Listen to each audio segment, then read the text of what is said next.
breaking inputs coming in. Rahul Gandhi reiterates the vote chori charge. Despite being fact-checked, Rahul Gandhi repeats his vote chori claims. He now calls Haryana polls a wholesale rigging. Rahul Gandhi has also launched a big attack on Prime Minister Modi. He says Modi became the PM due to vote chori. Rahul claims vote chori in Bihar. He's also making tall claims that BJP will do vote chori in Bihar. Remember, Rahul Gandhi made these charges during the press conference as well, when he said that ab ki baar Bihar sarkar chori hone ja rahi hai. But we went on ground in Haryana and we spoke to the voters who were spoken about, who were highlighted, showcased during the press conference that Rahul Gandhi held. And those voters have fact-checked Rahul Gandhi. They said the photograph may have been different. That was reported by them. But they are genuine voters. They have exercised their right to vote.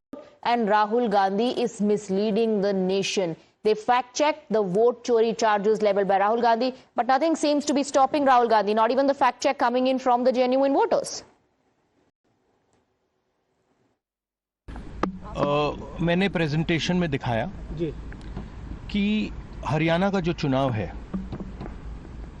वो actually चुनाव ही नहीं था, वो wholesale चोरी हुई है।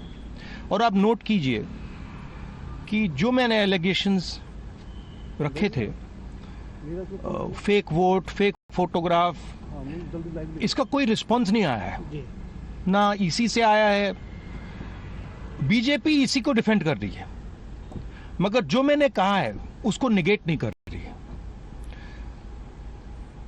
छोटे छोटे एग्जांपल्स मीडिया उठा रही है कि भैया ब्राजील की औरत है, उन लोगों ने वोट किया। अरे भाई, ब्राजील की औरत की फोटो है, आपने वोट कैसे किया? आपकी आईडी नहीं है, आपका चेहरा नहीं है उस पर, कैसे वोट किया? राइट? तो रियलिटी क्या है? रियलिटी है कि नरेंद्र मोदी जी, अमित शाह जी और इलेक्शन कमीशन मिलकर संविधान पर आक्रमण कर रहे हैं। संविधान कहता है 1 मैन 1 वोट। हरियाणा दिखाता है कि 1 मैन 1 वोट हरियाणा में था ही नहीं। 1 मैन मल्टीपल वोट था, ब्राजीलियन वुमन वोट था, 1-2 बूथ में 200 लोग, 200 फोटो हैं एक औरत की। तो और यही काम बिहार में ये करने जा रहे हैं। ये मध्य प्रदेश में इन्होंने किया है, ये छत्तीसगढ़ में किया था, ये हरियाणा में हुआ है, ये गुजरात में होता जा रहा है। तो ये मेन इशू है। ठीक है, thank you. 8% voting share, 8% voting share, voting percent बढ़ा है। देखिए, अभी प्रोसेस चल रहा है, हमारे पास बहुत सारा मटेरियल है, वो प्रोसेस हम चलाते जाएंगे।